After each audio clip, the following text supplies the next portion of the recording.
The night sky was quiet and cold, the stars watched in silence, but suddenly, a burning object tore through the clouds, screaming like a dying beast. Its body was metal, cracking, exploding.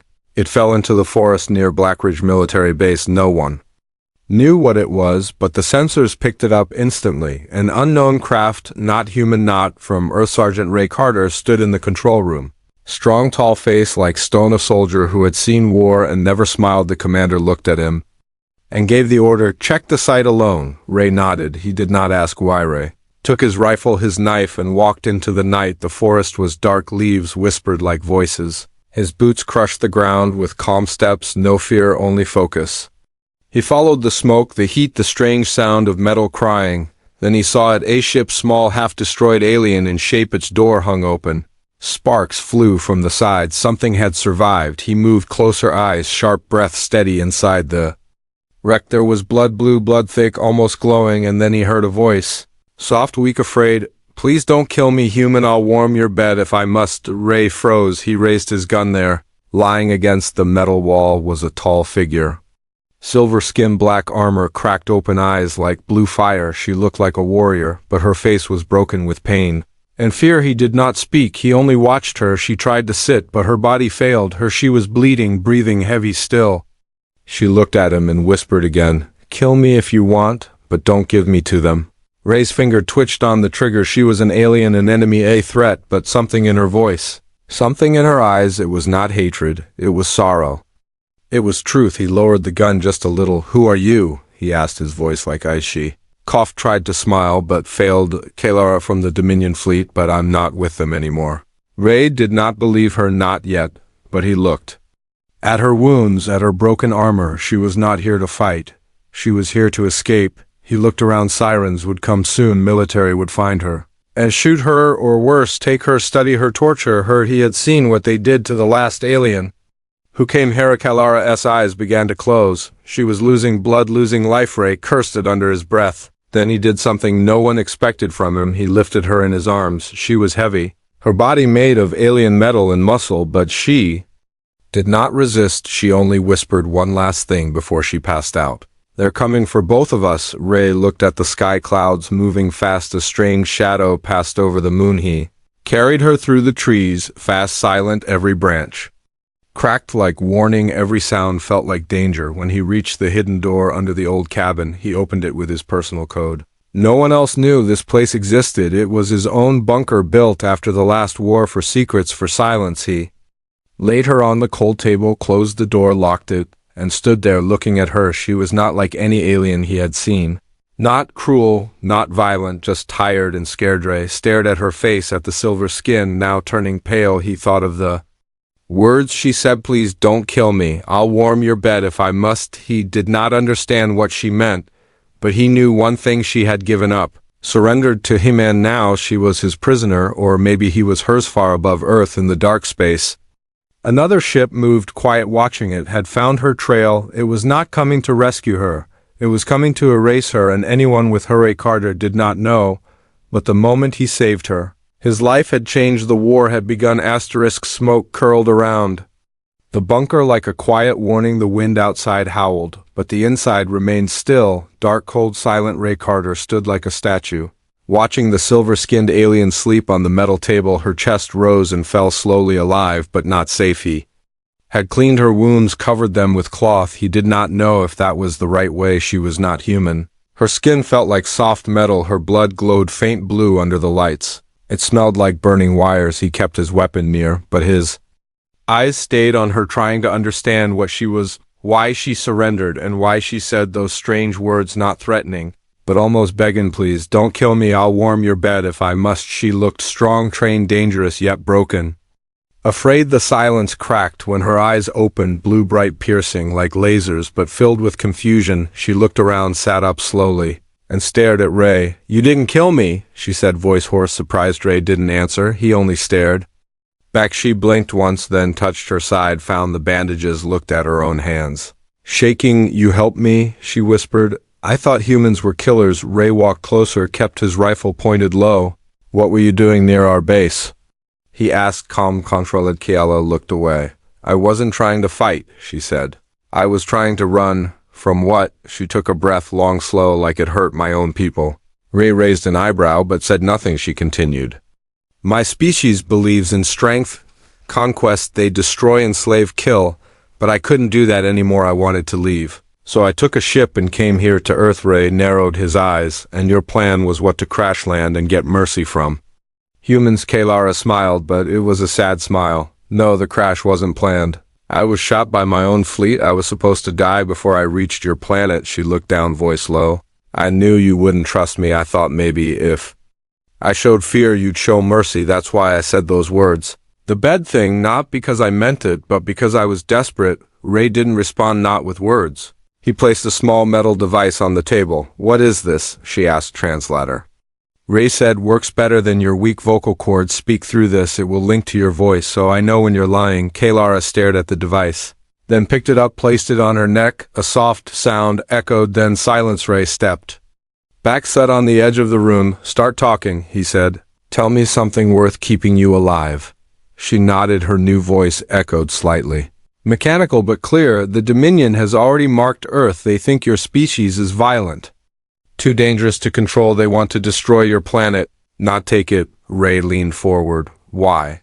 Because you're unpredictable. You fight without reason. You protect your kind even when it costs you everything. You are not like other species. We've conquered. You're too human. Ray smirked just a little, but only for a second. Kalara continued. If I go back, they will kill me, but if I stay, you will too. Unless we make a deal. Ray raised his chin. What kind of deal? I give you information, everything about my fleet, their weapons, their weaknesses. You keep me alive.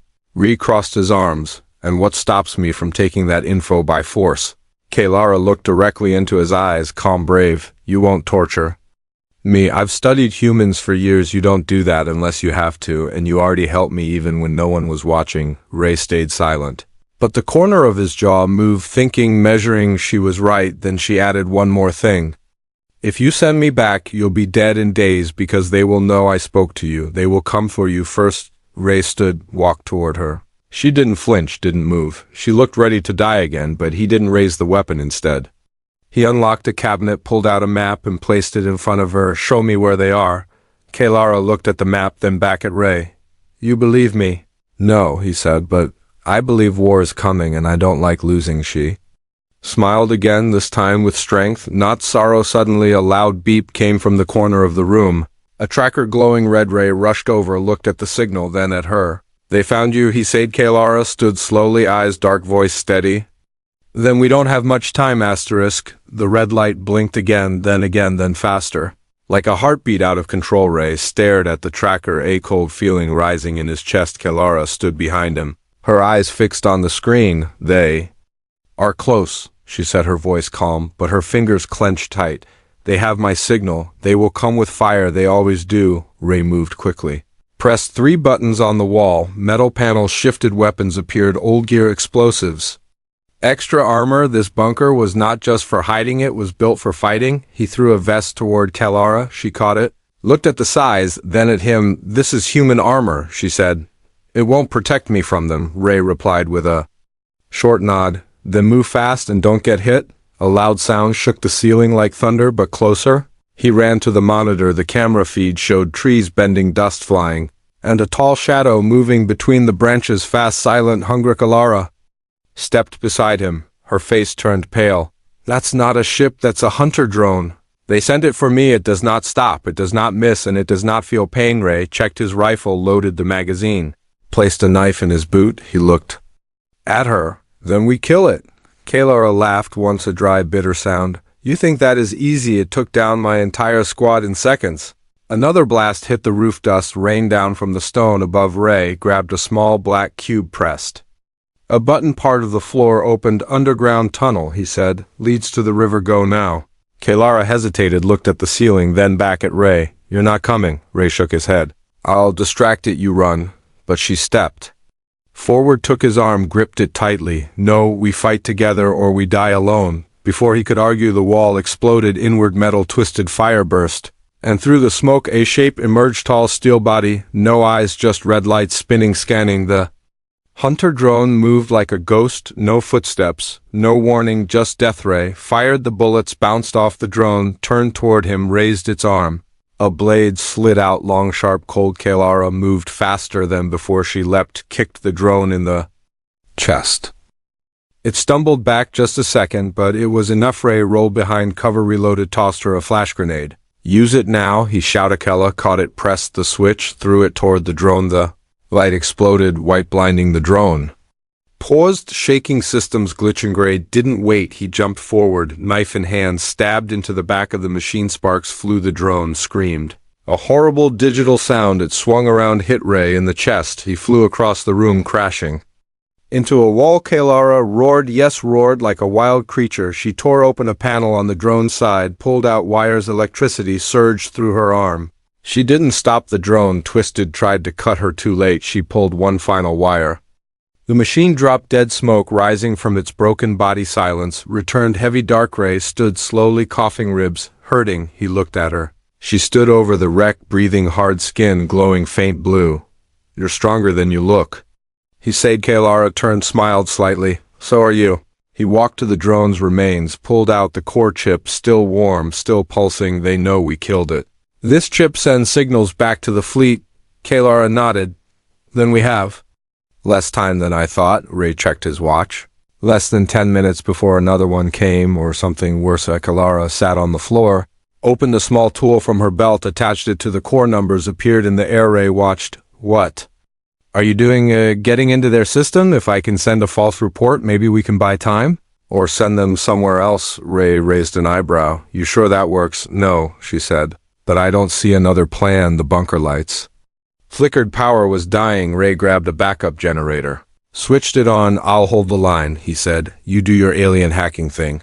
Kalara grinned. For a human, you're not bad. Ray picked up his rifle again, looked at the shattered wall beyond it. The forest burned in the distance. They will keep coming, he said. No matter how many we kill. Kalara didn't look up, but her voice was steady. Then we keep fighting. Asterisk. The wind outside was silent, but the inside of the bunker was filled with heavy breath. Soft sparks danced around the shattered drone's body.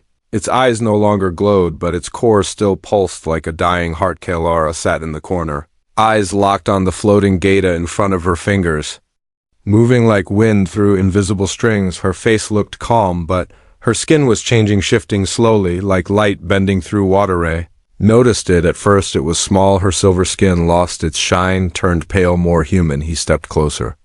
Quietly, his eyes narrowed. What's happening to you? He asked. His voice low, not with fear, but with something close to concern. Kale.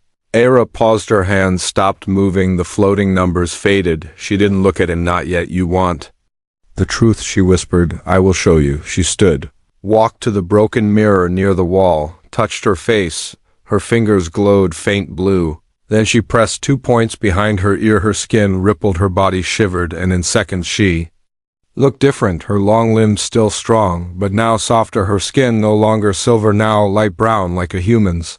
Her eyes still blue, but no longer glowing. Ray stepped back, a part of him ready to aim his weapon, but he didn't. He just stared. What is this? He asked. Kalara turned toward him. I wasn't just created to fight. I was created to blend in, to walk among humans, to observe, to prepare the invasion. Ray clenched his fists. So you were a spy? I was, she said, but I broke the command before I landed. I destroyed the mission logs. My mind was filled with your history, your culture, your music, your wars. And something inside me changed. Ray kept his eyes on her. You expect me to believe that you grew a heart from reading books? Kalara stepped forward. No, not from books. From your weakness, from your chaos, from your strange beauty. You feel so much hate, hope, love, fear. We were trained to fear you, but I started to admire you. Ray said nothing. His jaw was tight, his breath steady, his eyes never left her. Kalara continued. My creators gave me human features, a human voice, even a human heartbeat, because they thought it would make the invasion easier. They were wrong. It made me feel what you feel, and that made me question everything. She touched her chest where her heart beat slowly. I should not have this, but I do, and now it belongs to Earth. Ray walked past her, picked up a broken drone arm from the ground, turned it in his hand, thinking. So what now? He asked. Are you going to help us fight your own kind? Kaylara nodded. Yes, because I am no longer one of them and they will never take me back alive. Ray looked at her one more time. Something had changed. Not just her face, but the way she stood, the way she spoke. She was not just an alien anymore. She was something in between. Outside, the wind picked up leaves, flew across the cracked glass window in the distance. Flashes of light rose into the sky. Kaylara checked the screen, her voice sharp now. The fleet is closer. I can see their signals. They are scanning for survivors. Once they find nothing from the drone, they will send the harvesters. Ray raised his eyebrow. What are harvesters? She looked him in the eyes, and for the first time he saw real fear. They melt cities. They do not ask questions. They do not wait. They burn everything until the ground stops screaming. Ray walked to the center of the room, pulled down a curtain behind it.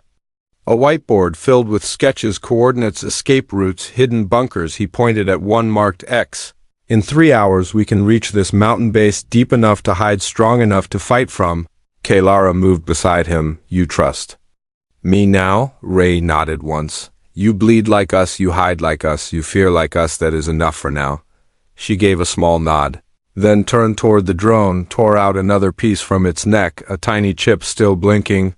We can use this, she said. A false signal. Make them believe I'm still running in the opposite direction. Ray looked impressed, not that he said it, but his silence approved. They worked side by side as the wind howled louder, as the earth rumbled under faraway engines. As the stars above began to vanish behind black ships, when the signal was ready, Kaylara touched Ray's hand. Just for a second, not as an alien, not as a weapon, but as someone who had found something she never knew. She wanted connection, choice. Hope. Ray looked down at her fingers, then back at her face. Still strange, still dangerous, but no longer alone. We leave in 10 minutes, he said. Kaylara smiled, not as a warrior, but as something new. Something in between two worlds. The air was heavy with heat. Smoke moved like slow shadows through the trees. The bunker door swung open with a tired groan. Ray stepped out first, eyes scanning every branch, every leaf, every sound. Kaylara followed, her new skin already coated with dust, her eyes focused, sharp, unblinking. They moved through the forest like ghosts. Ray knew the land. He knew where not to step. He knew which roots would snap, which mud would slow them. Kaylara moved faster than expected. She did not breathe hard. She did not complain. Above them, the clouds turned darker, not from weather, but from engines. The sky was no longer blue. It was full of metal. Big ships, slow and silent, watching. Kayla looked up, whispered under her breath, "The harvesters are in position." Ray clenched his jaw. He didn't ask questions, only kept walking faster. Now they reached the edge of the ridge below them, a long valley. At the end of that valley, the mountain. Ray pointed. That's where the base is. We go in, we shut the doors, we disappear. Kaylara checked the scanner, held it like a compass. Her fingers moved across the glass, unjamming their signals, but only for a few minutes at a time. Once they break through, they will know we are not where the fake trail leads. Ray turned to her, his voice steady. Then we run faster than they think we can.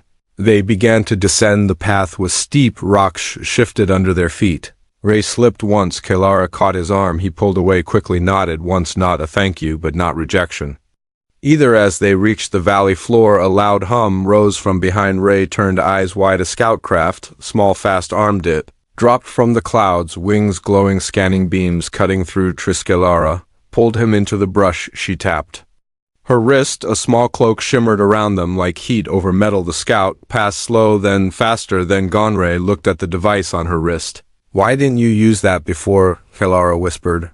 Power is limited. It hides heat, not sound, not movement. Only works when we're still. Ray nodded. Made sense. Too many tools, not enough time. They kept walking. The trees thinned. The mountain stood like a silent giant, its face scarred with old paths. Ray pointed to a narrow trail behind those rocks. There's a door. Old tech voice code. It should still work.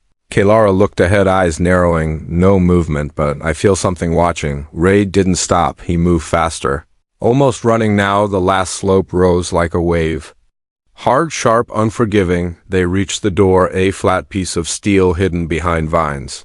Ray wiped the panel, spoke the code. Echo 97 Delta. Ray. The door clicked, hissed, opened a crack. Suddenly a blast hit the rocks above. Explosions rained down. Kaylara shoved Ray inside. He turned back to cover her. Figures dropped from the sky, dark suits, helmets like skulls.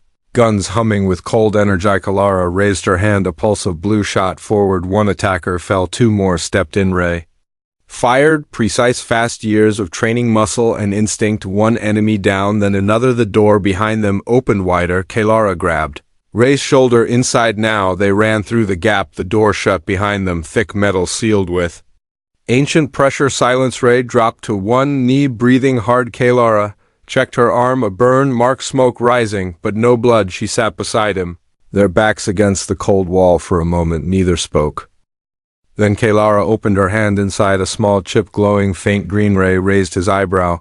What is that? She smiled. This is our only chance to win. She held it up. This chip holds a copy of the Harvester's pathing code. If we can upload it to the command tower, we can make the Harvesters turn on their own ships.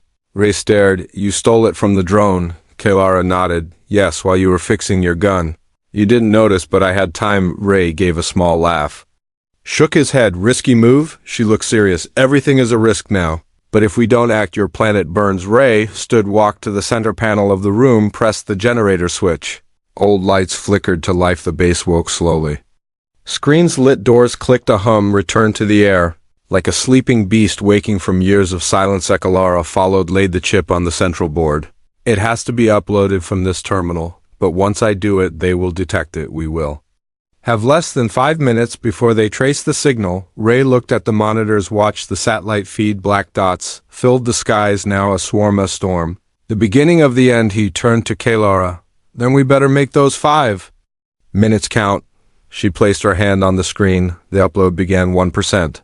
2, 3. Outside the mountain, the sky cracked with thunder, but the thunder was not from clouds. It came from machines. And war asterisk, the mountain trembled from within. The walls echoed with the deep hum of old machines coming alive. Dust fell like silent snow. Ray stood near the central console, eyes locked on the screen. 70% complete. The chip upload was working, but time was drowning fast. Kalara stood at the far end, her hand on the generator, eyes closed. She whispered words in a strange tongue. The lights flickered, her body glowed with faint energy. She was feeding her power into the system above them. The sky split open, a harvester descended through the clouds, massive, black-shaped, like a burning claw. It hovered with no wings, it roared with no mouth, it saw with no eyes, and below it everything died. Ray watched the satellite feed. Trees melted, rivers turned black, the air shook with heat. They were out of time. Kalara opened her eyes, spoke through the static. They know they are coming here now. The signal has been seen, and they will not stop. Ray pulled down a lever. Backup defenses activated. Turrets rose from the floor. Lasers charged. The entire mountain base turned into a waiting trap. Then we make them bleed, he said. Kalara walked to him, placed a hand on his shoulder. You fight like them, but you feel like us. Strange how war makes strangers into something more. Ray looked at her, did not answer. His hands were shaking, not from fear, but from purpose. He checked the countdown. 91%. Each second louder than the last. The earth above rumbled. Metal claws pierced through the rock. A harvester arm digging, grabbing, screaming with frictional arms, screamed through the base. Red lights flashed. The ceiling cracked. Ray raised his rifle, stood in front of the terminal. If this is our last stand, we make it count. Kalara pulled her last weapon, a curved blade made from living energy. She stood beside him, back straight, eyes burning blue again. The wall exploded inward. Smoke rushed in along with the enemy. Dark forms, armored hunters, 10 of them, maybe more. Guns raised, voices silent. Ray fired first shots. Clean one target down, then 2, but they kept coming. Kale Era danced through them like lightning. Her blade cut through armor. Her body moved like wind and fire. But even she was slowing. One blast hit her in the leg. She fell, screamed. Ray dragged her behind the control panel. You're hit, he said. I will survive, she replied. Her voice cracked, but her eyes still burned. The upload beeped. 98%. Ray ducked, fired another round. Then another. Blood on his arm. He didn't care. The room was chaos now. Sparks flew, heat rose. Every breath felt like fire. Kalara tried to stand. Her leg shook. She placed her hand on Ray's chest, not to stop him, to steady herself. You were never meant to die here, she said. Ray looked at her, sweat on his face, dust in his hair. I'm not planning to. The wall behind them shattered. The harvester claw reached through it, crushed 2 hunters by accident. Its mind focused only on the terminal. Kalara screamed, jumped forward, used her Last strength to drive her blade into the claw. The energy burst out, the claw shook, sparks exploded, but it did not stop. Ray ran to the screen. 99%. He raised his rifle, fired directly at the exposed chip on the claw. The bullet struck. The screen flashed upload. Kalara fell beside him, breathing shallow. Her skin flickered between forms, silver, then human, then light. Did it work? She whispered. Ray looked at the monitors. The harvester paused. Its lights changed color. From red to white, then to nothing. Across the valley, other harvesters froze one by one. They turned, faced each other. Then fire. The machines began to destroy themselves, turning on their own fleet. A civil war in the sky, created by one stolen chip, one broken soldier who dared to carry, dropped to his knees, looked at Kalara. Her pulse was fading. No, he whispered. Not now, like this. She opened her eyes, weak, barely glowing. Do you know why I said I would warm your bed? Because I thought that's what humans wanted from weak enemies, but you never asked for that. You gave me something else. You gave me a reason. Ray held her hand tight, firm, refusing to let go. The base shook again, this time not from attack, but from silence. The sky was clear. The enemy was gone. Kalara smiled, faint, soft. You saved your world. And you saved me too. Ray didn't speak. He only watched. Her light faded, but her hand stayed in his outside. The sky turned blue again, and for the first time, Rick Carter felt the war was over, not because of guns, not because of machines, but because someone chose to be more than what they were built to be. Asterisk. The wind moved slowly through the trees again, soft like breath after a scream. The sky above the mountain was no longer full of metal. It was quiet. Open blue. Smoke rose gently from the side of the ridge, not from fire, but from the wrecks of fallen ships. The last pieces of the enemy burned away with the morning light inside the bunker. Ray sat in silence, his face marked with ash, his hands still wrapped around Kalara's, but her skin was cold now. Her glow had faded, her voice had gone quiet. The console beside them blinked green. Success, victory, peace, but none of it mattered in that moment. He closed her eyes gently, then sat back against the wall, breathing deep, not from pain, but from something heavier. Something final. Outside, birds returned their wings, cut through the clean air. The world began to breathe again. The humans above saw the sky, saw the ships vanish, saw the machines collapse, and they knew someone had fought for them, but no one knew the name of the one who gave everything. No one but Ray. He stayed in the bunker until night. He buried her in the mountainside, not deep but safe, surrounded by silence. Under the stars she once watched from above. No flag, no stone, just her blade stuck in the earth, still humming, still alive in memory. Ray sat by her grave, spoke to the night. I never asked you to fight, you chose to, and I never thank you, but I will remember. The wind answered, a quiet breeze, gentle, kinda weak, passed. Then another ray left the mountains. Returned to the world. The military found him, asked questions, how he survived, what caused the fleet to turn. Ray said little, only enough. They offered medals. He refused. They offered rest. He walked away. He took nothing with him except one item. A small round chip, once part of her armor, now silent. Now he traveled across ruined cities, helped rebuild where he could never stayed long, never spoke much. Some said he had gone soft, others said he had gone mad, but none dared say it to his face. They saw his eyes, they saw what he had seen years past. The world changed, faster, cleaner, stronger. Alien tech helped them rebuild, but no one asked where it came from. They only said it arrived after the last invasion, and no other fleet ever came again. One day, far away at the edge of the old war zone, a boy found something in the dirt, a blade, strange, beautiful. Still humming, the boy showed it to a soldier nearby. The soldier showed it to a man in the city, and that man came to Ray. Old now, hair silver like frost, hands still steady, eyes still sharp. He took the blade, ran his fingers along its edge, and for the first time in years he smiled. That night Ray returned to the mountain. The stars above were brighter, the air was clear. He found the old spot, untouched, still, quiet. He placed the blade back where it belonged, and beside it the ship. He sat down once more, his back against the stone, his eyes on the sky. He spoke, not loud, not sad, just true. You never left, not really. You're part of this world now, not as an invader, not as a weapon, but as something more. The stars shimmered as if they heard, as if they remembered too, and then a soft breeze touched his face, warm, familiar. He opened his hand, the chip glowed for a moment, just once, then faded again, but it was enough. Ray closed his eyes, felt the silence, felt the peace, and for the first time Since the war he slept not as a soldier, not as a survivor, but as a man who had loved and had been loved in return to know. One told stories of Kelara. No books held her name, but the stars did. They remembered the warrior who gave up her fleet for a broken planet and a broken man, maybe somewhere beyond the stars in places Ray would never see. Others remembered too. Maybe they whispered her name not with fear, but with honor. Maybe they said she was the first to feel, the first to choose, the first to love, and maybe that was enough.